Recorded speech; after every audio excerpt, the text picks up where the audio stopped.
나는 이 이야기를 매우 차분하게 시작하려고 합니다. 그날은 봄비가 내리던 화요일이었죠. 아내 한소라가 또다시 병원에 입원하던 날이었습니다. 우리는 결혼 5년 차였고 그 전에 10년을 연애했습니다. 대학교 신입생 때 처음 만나 오랜 시간을 함께했지만 결혼 후 가장 힘든 시련은 바로 아이 문제였어요. 지훈 씨, 죄송합니다. 부인의 세 번째 유산이에요. 이번 검사 결과를 보면 소라 씨가 다시 임신하게 되면 생명이 위험할 수 있습니다. 담당 의사의 말에 내 심장이 멎는 느낌이었습니다. 소라는 마취해서 아직 깨어나지 않은 상태였죠. 그녀의 창백한 얼굴을 바라보며 나는 결심했습니다. 병실 의자에 앉아 소라의 손을 잡고 있는데 문득 깨달았어요. 내가 해야 할 일이 무엇인지를. 저는 오지훈입니다. 34, 전직 특전사 출신 보안 전문가죠. 지금은 보안 컨설팅 회사를 운영하고 있습니다. 사람들은 제가 무뚝뚝하다고 하지만 한 여자만 바라보며 살아왔어요. 그 여자가 바로 소라입니다. 까만 긴 머리에 웃을 때마다 눈가에 주름이 예쁘게 잡히는 여자. 미대를 나와 반려동물 일러스트 작가로 활동하는 아내였죠. 오빠, 뭘 그렇게 생각해? 무서워. 병실에서 깨어난 소라가 긴 침묵을 깨고 물었습니다. 나는 그저 웃으며 그녀의 이마에 입을 맞췄어요. 아이 없어도 괜찮아. 네가 살아있는 게 중요해. 그날 밤 소라가 잠든 뒤 나는 병원 복도를 걸으며 비상계단에서 몰래 전화를 걸었습니다. 대학 동기 중 비뇨기과 의사가 있었거든요. 상담 후 일주일 뒤 소라에게 말하지 않고 정관 수술을 받았습니다. 소라를 위한 선택이었어요. 그녀의 생명을 지키기 위해서였죠. 수술 후 몸이 아팠지만 특전사 출신답게 내색하지 않았습니다. 회사 일이 바빠 늦게 들어온다는 핑계로 며칠을 넘겼고 소라는 의심 없이 받아들였어요. 마지막 검사까지 마친 날 계절은 어느새 초여름으로 바뀌어 있었습니다.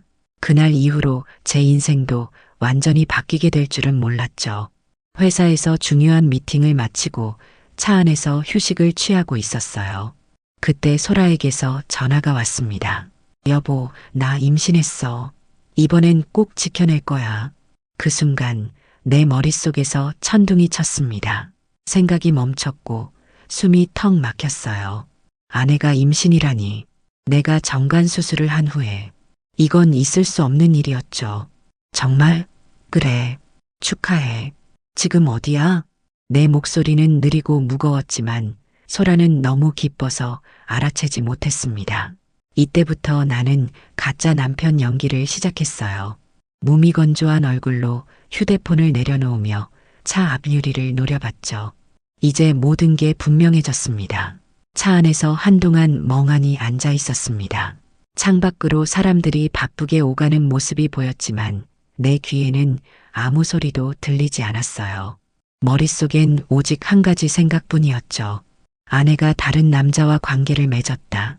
이 명백한 사실이 가슴을 후벼 파고 있었습니다.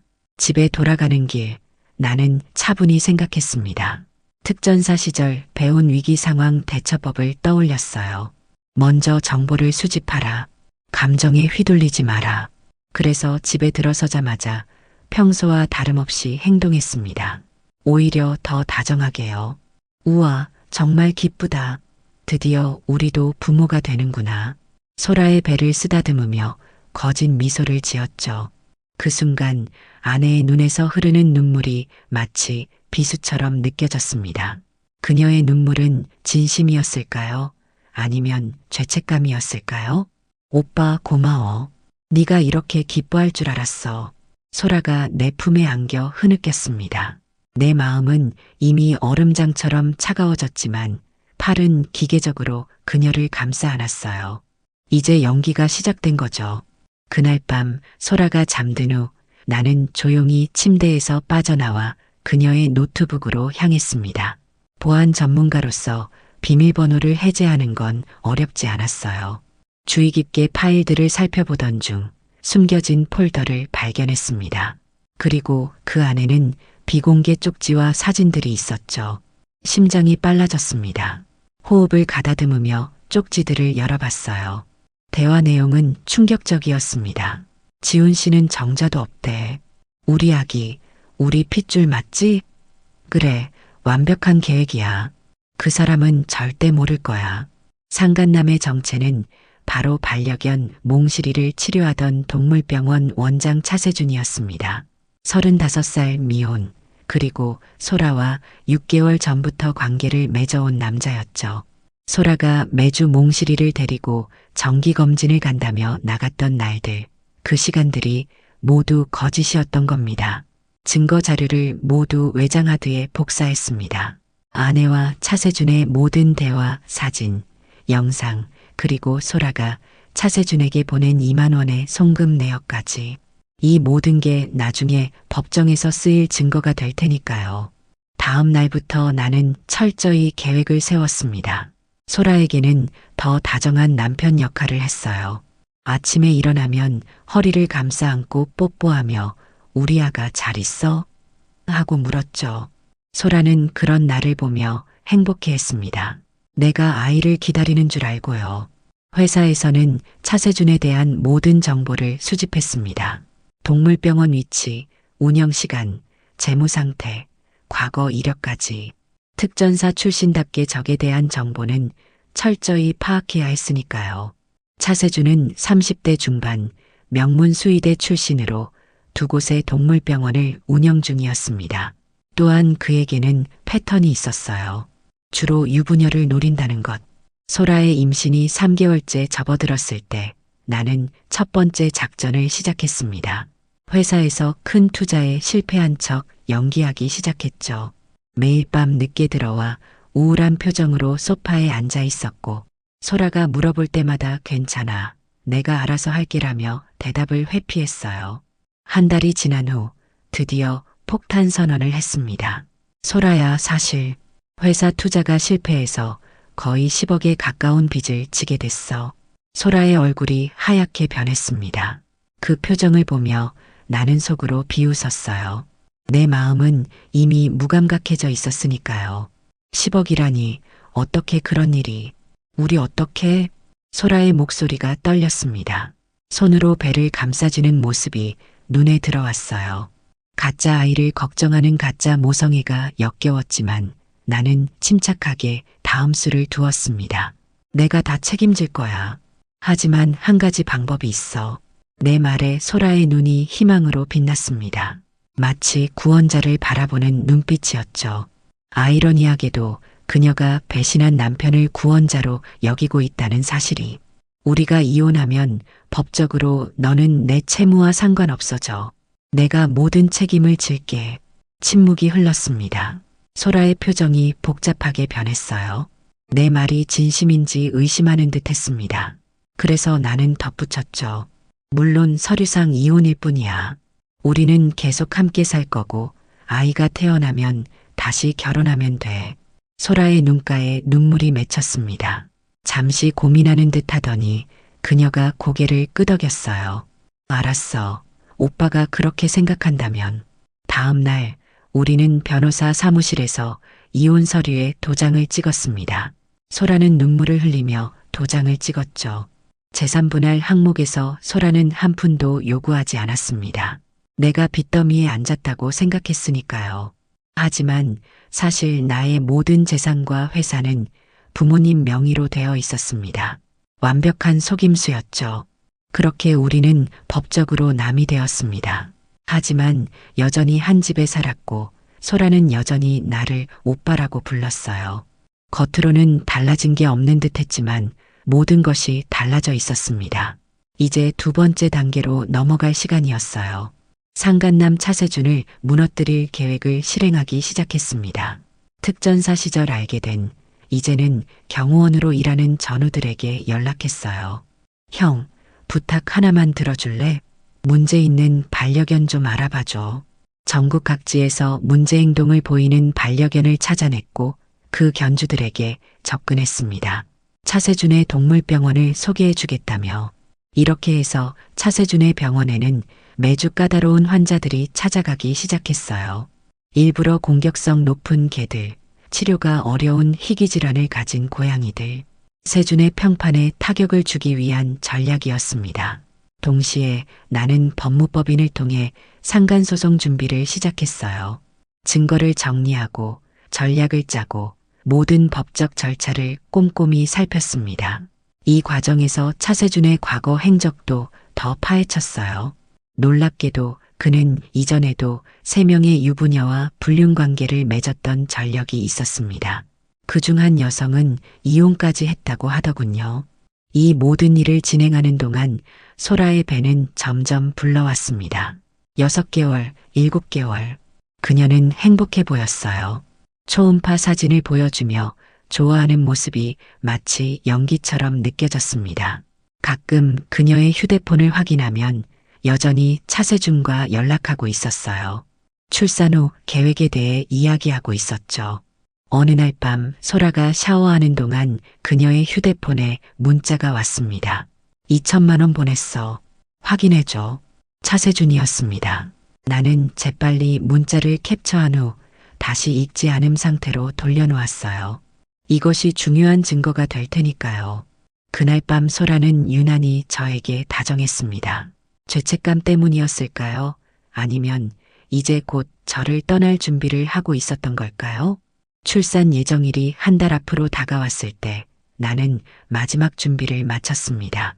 법원에 상간소송을 제기했고 동시에 차세준을 횡령죄로 고소했어요. 그가 병원 자금을 유용해 소라에게 보낸 2천만 원이 증거였습니다. 이제 모든 준비가 끝났습니다. 진실을 밝힐 시간이 다가오고 있었죠. 출산 예정일이 2주일 앞으로 다가온 화요일 아침, 나는 소라에게 말했습니다. 오늘 저녁에 중요한 얘기가 있어. 일찍 들어올게. 소라는 의아한 표정을 지었지만 곧 미소 지으며 고개를 끄덕였어요. 그날 하루 종일 나는 초조했습니다. 오랫동안 준비해온 순간이 마침내 찾아왔다는 생각에 심장이 빠르게 뛰었죠. 회사에서는 평소와 다름없이 업무를 처리했지만 머릿속은 온통 저녁에 있을 일로 가득 차 있었습니다. 오후 5시 나는 회사를 나와 차에 탔습니다. 하지만 집으로 향하지 않고 다른 곳으로 향했어요. 차세준의 동물병원으로요. 주차장에 차를 세우고 잠시 앉아 있었습니다. 시계는 6시를 가리키고 있었어요. 병원 문이 닫히고 직원들이 하나둘 빠져나가는 모습이 보였습니다. 마지막 직원이 떠나고 차세준이 혼자 남았을 때 나는 병원으로 들어갔어요. 문을 열자 벨소리가 울렸습니다. 죄송합니다. 진료 시간이 끝났는데. 차세준이 고개를 들다가 나와 눈이 마주쳤고 그의 표정이 굳었습니다. 아마도 소라를 통해 내 얼굴을 알고 있었겠죠. 안녕하세요, 차 원장님. 저는 오지훈입니다. 한소라의 남편이요. 그의 얼굴이 창백해졌습니다. 잠시 침묵이 흘렀어요. 무슨 말씀이신지 모르는 척하지 마세요. 이미 모든 걸 알고 있습니다. 나는 가방에서 서류 봉투를 꺼내 그의 앞에 내려놓았어요. 이건 상간소송 소장입니다. 그리고 이건 횡령죄 고소장이고요. 내일 법원에 제출할 겁니다. 차세준의 손이 떨렸습니다. 봉투를 열어 서류를 확인하던 그의 표정이 점점 더 창백해졌어요.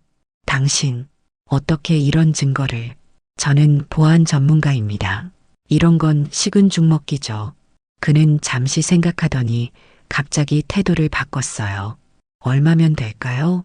합의금으로 얼마를 원하시나요? 그 순간 나는 차갑게 웃었습니다. 마치 특전사 시절 적을 제압했을 때의 그 느낌이 되살아났어요. 돈이 아닙니다. 당신의 모든 것을 무너뜨리려고 해요. 병원, 자격증, 사회적 평판, 모든 걸 잃게 될 겁니다. 차세준의 얼굴이 분노로 일그러졌습니다.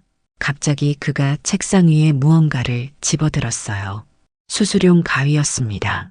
예상했던 반응이었죠. 나는 미소를 지으며 휴대폰을 꺼내 들었어요. 지금 이 상황도 녹화 중입니다.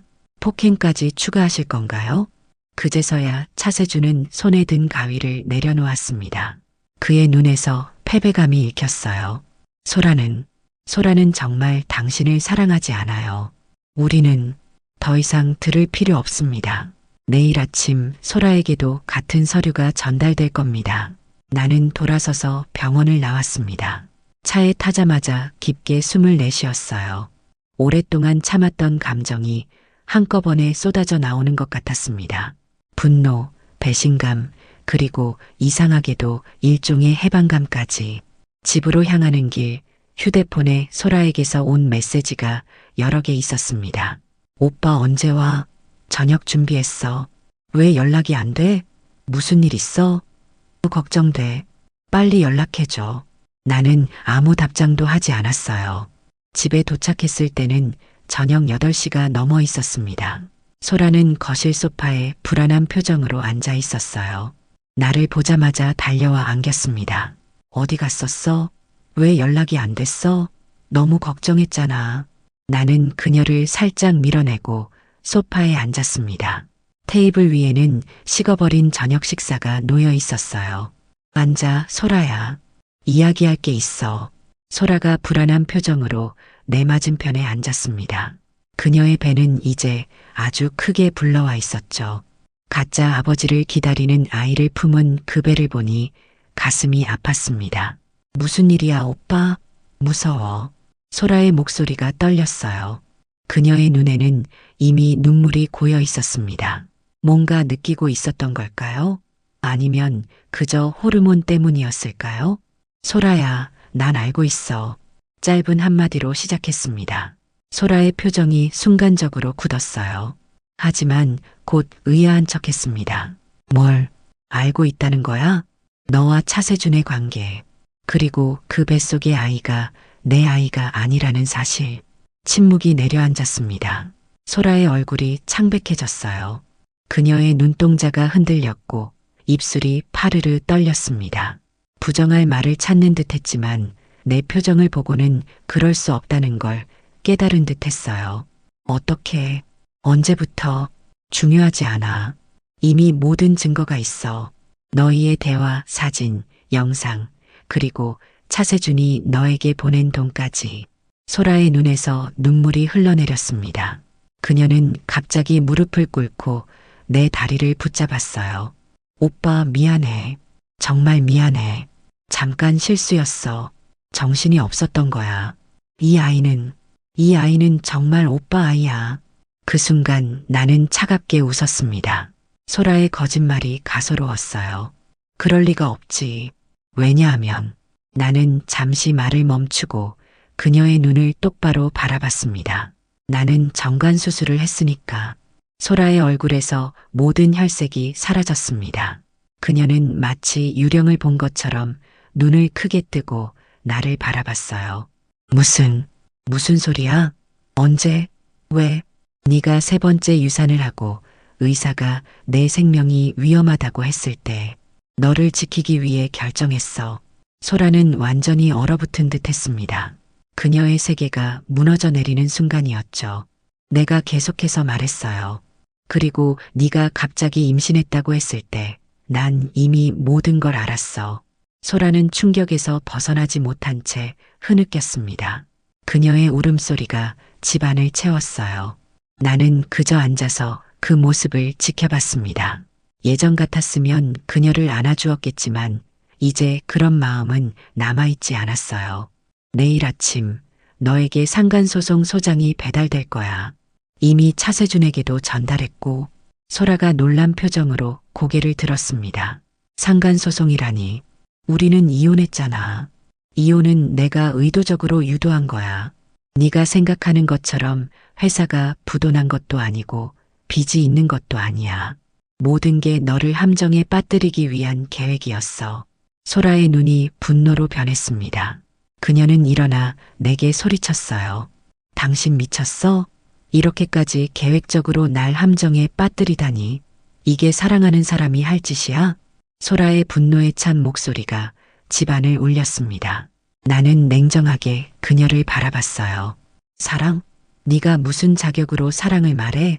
내가 너를 위해 정관 수술까지 했는데 넌 내 뒤에서 다른 남자와 관계를 맺었잖아. 소라는 갑자기 태도를 바꿨습니다. 분노가 사라지고 다시 애원하는 눈빛으로 바뀌었어요. 오빠, 제발. 우리 다시 시작해보자. 내가 정말 잘못했어. 이 아이를 위해서라도 더 이상 연기하지 마.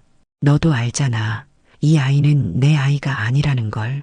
소라는 한동안 말없이 흐느꼈습니다. 그러다 갑자기 진심 어린 목소리로 말했어요. 사실 나도 몰랐어. 차세준이 그랬어. 네가 불임이라고. 의사들이 너한테 말하기 두려워서 나한테만 알렸다고. 그래서 내가 거짓말 그만해. 내 목소리가 높아졌습니다. 특전사 시절에도 이렇게 화를 내본 적이 없었어요. 내 휴대폰에 있는 모든 대화 내용을 봤어. 너희가 어떻게 나를 속이려 했는지, 어떻게 내 돈으로 새 생활을 시작하려 했는지 다 알아.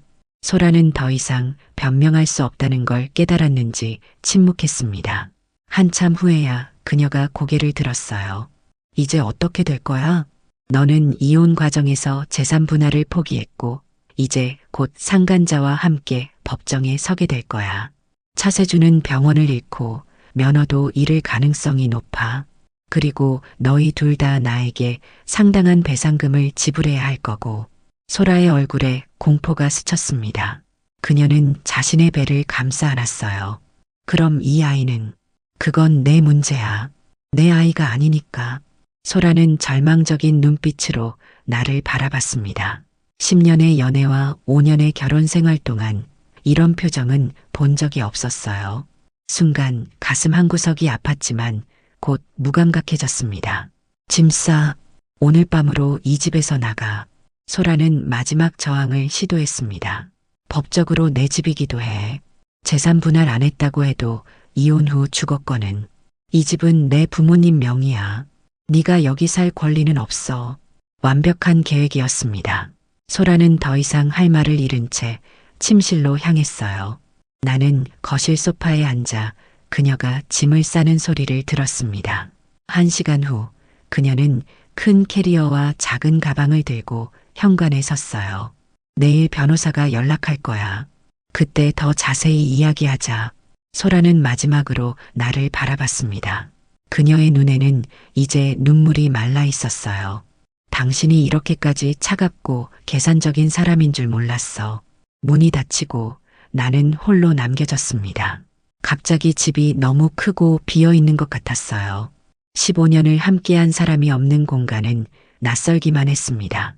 소라가 떠난 후 일주일이 지났습니다.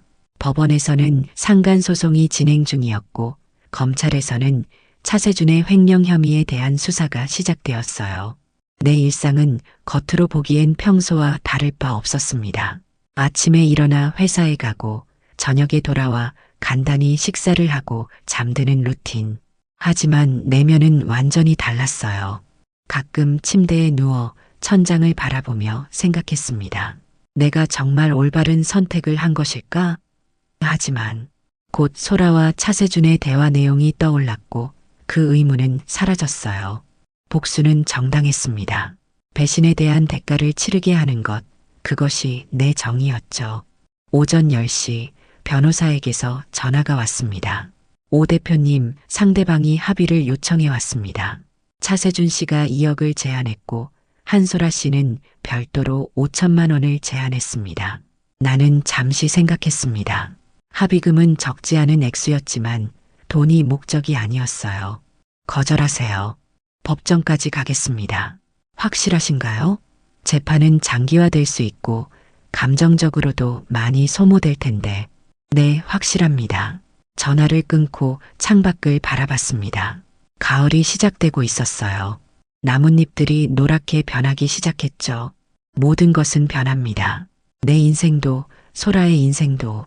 그날 오후 회사에서 일을 마치고 나오는데 주차장에서 낯익은 차를 발견했습니다. 차세준의 차였어요. 그는 차 밖에 서서 나를 기다리고 있었습니다. 오 대표님, 잠깐 이야기 좀 나눌 수 있을까요? 그의 목소리는 예전의 자신감이 사라져 있었습니다. 수척해 보였고 눈 밑에는 다크서클이 짙게 내려앉아 있었어요. 할 말은 변호사를 통해 하세요. 내가 차 키를 꺼내며 말했습니다. 하지만 차세준은 물러서지 않았어요. 제발 인간 대 인간으로 대화하고 싶습니다. 다른 사람들 다 괜찮은데 왜 하필 소라 씨였어야 했는지 그의 말에 나는 차갑게 웃었습니다. 인간 대 인간이요? 당신이 남의 아내를 탐했을 때는 그런 생각 없었잖아요. 차세준의 표정이 일그러졌습니다. 그는 갑자기 무릎을 꿇었어요. 미안합니다. 정말 잘못했습니다. 제발 고소를 취하해 주세요. 병원이 무너지고 있습니다. 환자들이 모두 떠나고 직원들도 사표를 내고 평생 쌓아온 모든 게 한순간에 그의 애원에도 내 마음은 움직이지 않았습니다. 오히려 복수의 달콤함을 느꼈어요. 그게 바로 제가 원하는 거예요. 당신의 모든 것이 무너지는 걸 보고 싶었죠. 나는 차에 탔고 차세준은 여전히 무릎을 꿇은 채 주차장에 남겨졌습니다. 백미러로 그의 모습을 바라보며 나는 이상한 감정을 느꼈어요. 승리감과 공허함이 뒤섞인 감정. 집에 돌아와 샤워를 하고 있을 때 초인종이 울렸습니다. 서둘러 옷을 입고 나가보니 소라가 서 있었어요. 아직 임신한 배를 안고. 무슨 일이야? 소라는 눈물을 흘리며 말했습니다. 제발 이러지 마. 우리 다시 시작할 수 없을까? 내가 얼마나 후회하는지 몰라. 차세준은 정말 아무것도 아니었어. 늦었어. 이미 돌이킬 수 없는 강을 건넜어. 소라는 애원하듯 내 팔을 붙잡았습니다. 그럼 적어도 합의라도 해줘. 이대로면 차세준은 감옥에 가고 나는 아이를 혼자 키워야 해. 그게 너희가 선택한 결과야. 제발 내가 뭘 해야 할지 알려줘. 무릎이라도 꿇을까? 이 아이는 죄가 없잖아. 순간 나는 소라의 눈을 똑바로 바라봤습니다.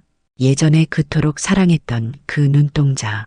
하지만 이제는 아무런 감정도 느껴지지 않았어요. 소라야, 넌 이해 못하는 것 같아. 난 이미 모든 걸 잃었어. 내가 사랑했던 사람, 앞으로 가질 수 있었던 아이들. 내가 내게서 빼앗아 간 거야. 순간 소라의 눈에서 깨달음이 스쳤습니다. 그녀가 떨리는 목소리로 물었어요. 정관수술, 정말 나를 위해서 한 거야? 물론이지. 너의 건강이 더 중요했으니까. 마지막 진실이 소라를 무너뜨렸습니다. 그녀는 내 현관 앞에서 흐느꼈어요. 한참을 울고 난 후 그녀는 일어났습니다. 이제 정말 끝이구나. 그래, 끝이야. 소라는 마지막으로 내 눈을 바라보고는 떠났습니다. 그녀의 뒷모습을 바라보며 문득 생각했어요. 이게 정말 내가 원했던 결말인가? 마침내 법정의 날이 찾아왔습니다. 차세준과 소라는 피고인석에 나란히 앉아 있었고 나는 원고석에 앉았어요. 소라는 이제 출산을 한 달 앞두고 있었습니다. 그녀의 배는 더욱 불러 있었고 얼굴은 지쳐 보였어요. 차세준은 완전히 다른 사람이 된 것 같았습니다. 자신감 넘치던 의사의 모습은 온데간데 없고 초라한 모습으로 고개를 숙이고 있었죠. 재판장이 입장하고 재판이 시작되었습니다. 우리의 증거는 완벽했어요.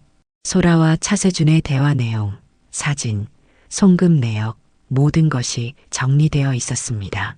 소라의 변호사는 거의 변론할 여지가 없었어요. 피고인 한소라 씨, 자신의 입장을 밝혀주시겠습니까? 소라는 천천히 일어났습니다. 그녀의 목소리는 떨렸어요. 저는 모든 혐의를 인정합니다. 제 남편을 배신했고 거짓말을 했습니다. 하지만 저도 피해자입니다. 차세준 씨가 제 남편이 불임이라고 속였고 이에 있습니다. 내 변호사가 즉시 일어서서 말했습니다. 피고인 한소라 씨의 주장은 사실이 아닙니다. 증거 제출하겠습니다. 그리고 소라와 차세준의 대화 내용이 공개되었습니다. 그들이 어떻게 나를 속이려 했는지, 어떻게 내 재산을 노렸는지 모든 것이 적나라하게 드러났어요. 재판은 3시간 동안 계속되었습니다. 마지막에 재판장이 판결을 내렸어요. 원고 오지훈 씨의 청구를 모두 인용합니다. 피고인들은 원고에게 정신적, 물질적 손해배상으로 총 3억 원을 지불하도록 명령합니다. 소라의 얼굴이 창백해졌습니다. 차세준은 고개를 푹 숙인 채 움직이지 않았어요. 그들에게 3억 원은 감당할 수 없는 금액이었겠죠. 재판장을 나오는 길, 소라가 내게 다가왔습니다. 정말 끝까지 갈 거야? 난 이제 무일푼이야. 이 아이는, 그건 내 문제야. 내가 상관할 바 아니지. 소라의 눈에 눈물이 고였습니다. 당신은 변했어. 내가 알던 오지훈이 아니야. 내가 날 변하게 만들었어. 소라는 더 이상 말을 잇지 못하고 돌아섰습니다. 그녀가 법원 계단을 내려가는 모습을 바라보았어요. 한때 내가 그토록 사랑했던 여자, 이제는 낯선 사람이 되어버린. 다음 날 차세준에 대한 횡령 혐의 재판도 시작되었습니다. 그는 결국 유죄 판결을 받았고 의사 면허가 1년간 정지되었어요. 또한 집행유예를 선고받았지만 그의 사회적 평판은 이미 바닥이었습니다. 두 곳의 동물병원은 모두 문을 닫았고 그는 서울을 떠나 지방으로 이사했다는 소문이 들렸어요. 소라는 결국 파산 신청을 했습니다. 3억 원의 배상금을 낼 방법이 없었으니까요. 그녀는 친정으로 돌아갔다고 합니다. 아마 그곳에서 아이를 낳을 것이겠죠. 모든 법적 절차가 끝나고 나는 집에 앉아 소파에서 위스키를 한 잔 따랐습니다. 텅 빈 집에서 홀로 술잔을 기울이며 생각했어요. 이것이 승리인가? 복수는 성공했지만 내 마음은 여전히 공허했습니다. 그날 밤 오랜만에 특전사 시절 전우에게 전화를 걸었어요. 형, 지방으로 내려가려고. 그쪽에 괜찮은 사업 자리 있을까? 왜? 갑자기 서울 떠나? 새로운 시작이 필요해서. 전화를 끊고 창밖을 바라봤습니다. 서울의 밤하늘에는 별이 보이지 않았어요. 하지만 지방에 내려가면 별도 보이고 새로운 인생도 시작할 수 있을 것 같았습니다. 다음엔 진짜 내 편이 될 사람만 곁에 둘 거야. 그로부터 반년이 지났습니다. 나는 강원도 작은 도시로 내려와 새로운 삶을 시작했어요. 서울의 회사는 동업자에게 맡기고 이곳에서는 지역 보안 스타트업에 투자했습니다. 복잡한 도시를 떠나 산과 바다가 가까운 이곳에서 마음의 평화를 찾아가고 있었죠. 어느 봄날 아침 카페에 앉아 신문을 보고 있을 때 누군가 내 이름을 불렀습니다. 오지훈 씨 맞으신가요? 고개를 들어보니 낯선 여성이 서 있었어요. 40 중반 정도로 보이는 단정한 차림의 여성이었습니다. 네, 그런데요. 저는 한소라 씨의 언니 한미라입니다. 순간 가슴이 철렁 내려앉았습니다. 소라의 가족을 만나리라고는 생각지 못했어요. 무슨 일로 오셨나요? 그녀는 내 앞에 조심스럽게 앉았습니다. 소라가 출산했어요. 남자아이. 침묵이 흘렀습니다. 나는 아무런 감정도 느끼지 않으려 했지만 어쩐지 가슴 한구석이 아팠어요. 그래서요? 그건 저와 상관없는 일인데요. 한미라 씨는 한숨을 내쉬었습니다. 소라가 많이 변했어요. 정말 후회하고 있고 새 삶을 시작하려고 노력 중이에요. 지금은 제과점에서 일하면서 아이를 키우고 있죠. 나는 커피잔을 손으로 돌리며 묵묵히 듣고만 있었어요. 왜 이런 말씀을 하시는 건가요? 소라가 당신에게 편지를 썼어요. 전해달라고 했죠. 한미라 씨는 가방에서 흰 봉투를 꺼내 테이블 위에 올려놓았습니다. 나는 잠시 그것을 바라보다가 말했어요. 죄송하지만 받고 싶지 않습니다. 한미라 씨의 눈에 실망감이 스쳤습니다. 이해해요. 하지만 봉투만이라도 가져가세요. 읽을지 말지는 당신 마음이니까요. 그녀는 일어나서 떠났고 나는 봉투를 바라보며 한참을 생각했습니다. 결국 봉투를 집어 주머니에 넣었어요. 그날 저녁 아파트 베란다에 앉아 봉투를 열었습니다. 소라의 반듯한 필체로 쓰인 편지였어요. 지훈 오빠에게 내가 이렇게 편지를 쓸 자격이 있는지 모르겠어. 하지만 마지막으로 진심을 전하고 싶었어. 편지는 길었습니다. 소라의 후회와 사과, 그리고 자신의 새로운 삶에 대한 이야기로 가득했어요. 마지막 부분에서 나는 멈칫했습니다. 아이 이름은 하준이라고 지었어. 차세준과는 모든 연락을 끊었고 법적으로도 그의 아이가 아니야. 하준이가 자라면 내가 얼마나 큰 실수를 했는지, 얼마나 소중한 사람을 잃었는지 이야기해 줄 거야. 내가 얼마나 나를 사랑했는지도. 편지를 다 읽고 나니 복잡한 감정이 밀려왔습니다. 분노, 슬픔, 그리고 이상하게도 일종의 해방감. 편지를 접어 다시 봉투에 넣으며 생각했어요. 이제 정말 끝이구나. 다음 날 나는 오랜만에 서울로 향했습니다. 법원에 가서 소라에 대한 손해배상 청구를 취하했어요. 그녀가 새 삶을 시작하는데 그 빚이 짐이 될 필요는 없다고 생각했습니다. 복수는 이미 끝났으니까요. 서울에서의 일을 마치고 강원도로 돌아오는 길, 바다가 보이는 도로에서 잠시 차를 세웠습니다. 파란 바다를 바라보며 깊게 숨을 들이마셨어요. 가슴이 좀 더 가벼워진 것 같았습니다. 휴대폰에서 알림음이 울렸어요. 지인이 보안 스타트업 투자 관련 좋은 소식을 전해왔습니다. 나는 미소 지으며 답장을 보냈어요. 좋은 소식이네. 이번 주말에 만나서 얘기하자. 강원도의 새 삶에서 나는 천천히 치유되고 있었습니다. 배신의 상처는 여전히 남아 있었지만 이제는 그것을 안고 앞으로 나아갈 수 있을 것 같았어요. 차에 다시 타면서 마지막으로 바다를 바라봤습니다. 수평선 너머로 태양이 빛나고 있었어요. 나는 혼잣말로 중얼거렸습니다. 다음엔 진짜 내 편이 될 사람만 곁에 둘 거야. 엔진을 켜고 새 집을 향해 출발했습니다. 이제 정말 새로운 시작이었어요. 배신과 복수의 이야기는 끝났고 미지의 미래가 펼쳐지고 있었습니다. 앞으로 어떤 사람들을 만나게 될지, 어떤 인연이 기다리고 있을지 아무도 모르지만 한 가지 확신할 수 있는 것은 이제 더 이상 과거에 얽매이지 않겠다는 것이었습니다. 차의 속도계가 천천히 올라가며 나는 복수의 시간을 뒤로하고 치유의 시간으로 향했습니다. 때로는 가장 큰 상처가 가장 큰 성장의 기회가 되기도 하니까요. 내가 정관 수술한 걸 몰랐던 아내는 결국 모든 걸 잃게 됐습니다. 하지만 그 과정에서 나 역시 많은 것을 잃었고 또 새롭게 얻은 것도 있었습니다. 이제 진정한 끝과 함께 진정한 시작이 찾아온 것 같았어요.